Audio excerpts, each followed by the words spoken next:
Halo penghuni dunia maya, apakah kita sadar bahwa di era digital, diri kita adalah pertunjukan? Mengapa demikian? Saya Lani, dan mari kita bahas tentang krisis identitas. Perkembangan teknologi digital telah mengubah cara manusia untuk berinteraksi, bekerja, bahkan memahami dirinya sendiri. Media sosial yang awalnya sebagai sarana komunikasi, kini mulai berkembang menjadi sarana untuk merepresentasikan diri. Dan ya, setiap hari jutaan orang mengunggah foto, video, apapun itu tentang pencapaian mereka di publik. Namun di balik kemudahan tersebut, muncul persoalan sosial yang semakin terasa di masyarakat modern, yaitu krisis identitas. Fenomena ini menimbulkan pertanyaan penting. Bagaimana krisis identitas terjadi di era digital? Bagaimana pengaruhnya terhadap kehidupan manusia? Dan bagaimana cara mengatasinya? Secara umum, krisis identitas adalah kondisi di mana seseorang mengalami kebingungan mengenai siapa dirinya, nilai apa yang diyakininya, serta tujuan hidup yang ingin dicapai. Sejalan dengan teori sosiolog Jerman yaitu Erik Erikson, di mana dia memperkenalkan konsep identity crisis dalam tahap perkembangan manusia.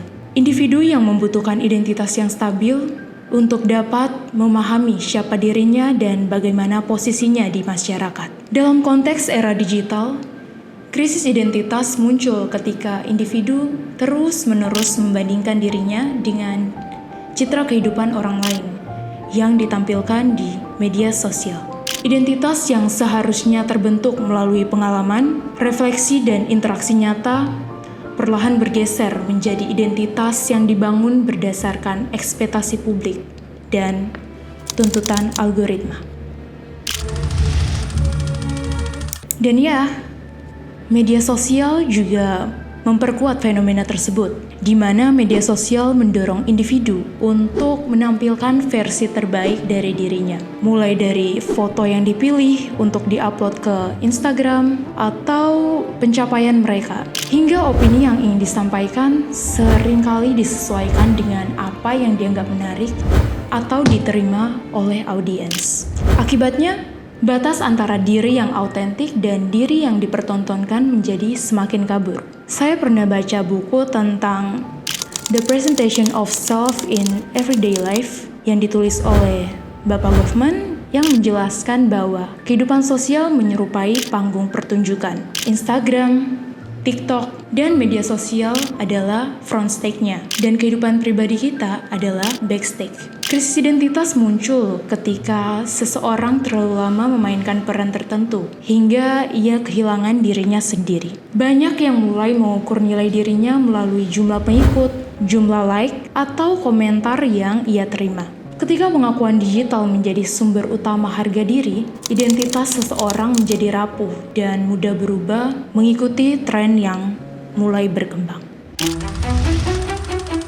Krisis identitas di era digital membawa berbagai dampak terhadap kehidupan manusia. Salah satu dampaknya yang paling nyata yaitu meningkatnya kecemasan dan rasa tidak percaya diri terhadap individu. Individu yang terus membandingkan dirinya dengan orang lain cenderung merasa tertinggal atau tidak cukup baik. Selain itu, muncul perasaan keterasingan karena hubungan sosial lebih banyak dibangun melalui interaksi virtual daripada kedekatan emosional. Dalam jangka panjang, kondisi ini dapat mengganggu kesehatan mental dan membuat seseorang kehilangan arah dalam menentukan tujuan hidupnya. Alienasi konsepnya Karl Marx juga sangat relevan jika diperluas ke dunia digital. Di era internet saat ini, keterasingan fisik telah bertransformasi menjadi alienasi digital, di mana manusia merasa terasing dari esensi kemanusiaannya sendiri akibat dominasi teknologi, algoritma, dan kapitalisme platform.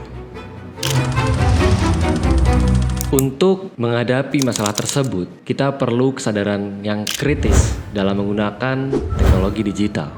Setiap individu perlu memahami bahwa media sosial hanya menampilkan sebagian kecil dari realitas kehidupan seseorang. Dan pengembangan identitas seharusnya tidak tergantung pada validasi dalam dunia digital, melainkan pada pemahaman terhadap nilai, kemampuan, dan tujuan hidup pribadi yang tentunya sesuai dengan realitas nyata. Selain itu, memperkuat hubungan sosial secara langsung, seperti yang aku bilang, sesuai dengan kehidupan nyata. Membatasi konsumsi hal-hal yang muncul atau yang diproduksi oleh media sosial supaya tidak berlebihan. Dan yang terakhir, melatih refleksi diri agar dapat membantu membangun identitas yang lebih sehat sesuai dengan realitas, bukan dunia maya, sehingga otomatis menjadi suatu hal yang otentik. Pada akhirnya, krisis identitas di era digital merupakan tantangan sosial yang lahir dari pertemuan antara kebutuhan manusia akan pengakuan dan kekuatan teknologi dalam membentuk persepsi. Jika tidak kita sikapi dengan pikiran kritis, dengan pola pikir kritis, manusia berisiko kehilangan pemahaman tentang dirinya sendiri di tengah arus citra dan informasi yang terus bergerak begitu cepatnya. Oleh karena itu, membangun kesadaran diri dan menjaga hubungan yang autentik menjadi langkah penting agar manusia tetap menjadi subjek yang menentukan identitasnya sendiri, bukan sekedar objek yang dibentuk oleh algoritma. Bicara soal krisis identitas di era digital masa kini yang semakin modern dan serba canggih, apakah kita sudah membentuk identitas diri kita, wajah kita yang asli dan transparan, atau justru membangun dan membentuk atau bahkan dibentuk dengan topeng yang semakin menebal?